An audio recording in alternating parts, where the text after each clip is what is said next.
One of the reasons why Europe also would push for this kind of a situation to not end is probably because of the kind of weapons industry that has benefited, especially, in the countries like Germany and France. Germany continues to be the top arms supplier to Ukraine in Europe after United States. They have weakening economies. They want their economies to stabilize. They want more money coming in. They want this entire conflict to sustain for a little more so that, their economies can be helped, isn't it? Yeah, you're very right, Shreya. But, as there was one saying, it used to go earlier that, if you have guns, it'll make you secure.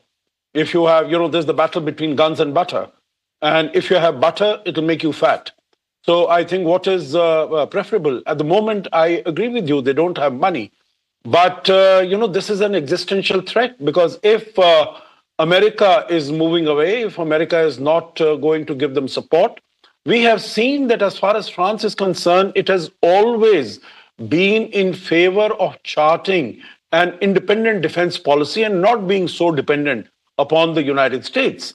And if you, hear the pronouncements of the new elected leader of Germany, Friedrich Merz, he has said, we need independence from the United States.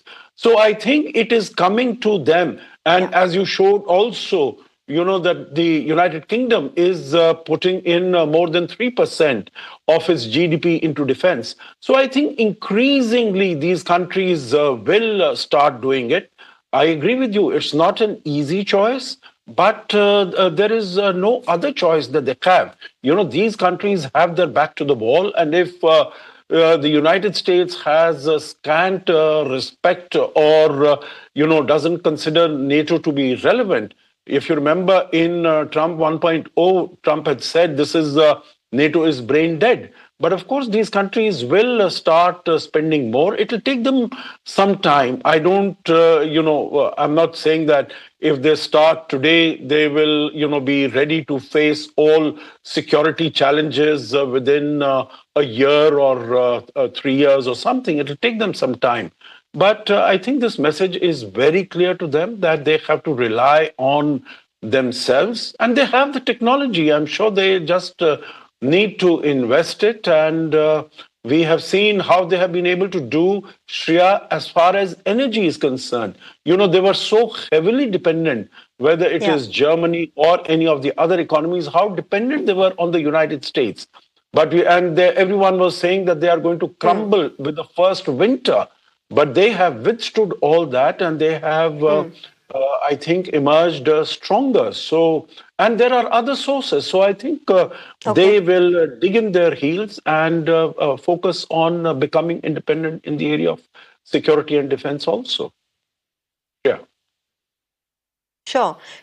Ray Locker, coming on the American perspective here, Donald Trump won the presidential election second time around, and one of the planks was the fact that he will end the war. And obviously, to cater to his domestic vote bank, he would want to end this war as soon as possible, even if you say that, there has been no deal and there is no concrete deal that Donald Trump and his administration are presenting currently.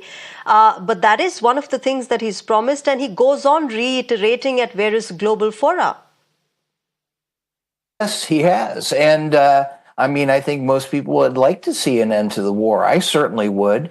But on terms that respect Ukraine, he says that people weren't sure what they were voting for when they were voting for whatever, like he said he wanted to end the war. I'm not sure if people really took that into consideration when they voted for Trump. I think that's obviously a goal that everyone wants, but it has to be done in a way that respects Ukraine's sovereignty and doesn't leave them on the sidelines. And what we're seeing now with Trump is he's throwing out 80 years of U.S. policy for nothing to align ourselves with Russia, the obvious aggressor in this case.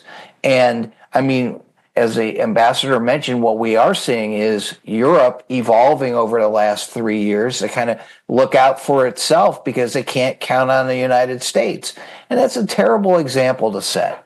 So I don't know where we go from here. We're going to have to see when actually all parties get together at one time and there's something in writing what any kind of deal there is. Okay.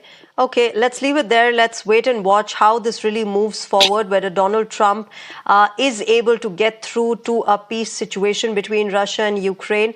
But thank you very much to all of you gentlemen, Alexander Bratesky, Alexander Gara, Ashok Sajjanhar and Ray Locker, thank you very much to all of you for joining us on Global Mirror and sharing your perspective. So, ladies and gentlemen, of course, we will have to see how the American president really goes through this entire conflict, whether or not he's able to achieve peace. But for now, Europe prevailing over America at the United Nations. But one of the most interesting things that has happened and how it's going to change the history and the course of this war is the fact that Donald Trump and Vladimir Putin have come on one side, US and Russia for the first time in 3 years voting together similarly at the United Nations. We'll keep a track of this war and keep getting you the latest on this, but right now it's a wrap on Global Mirror. Thank you very much for joining us tonight. Bye-bye.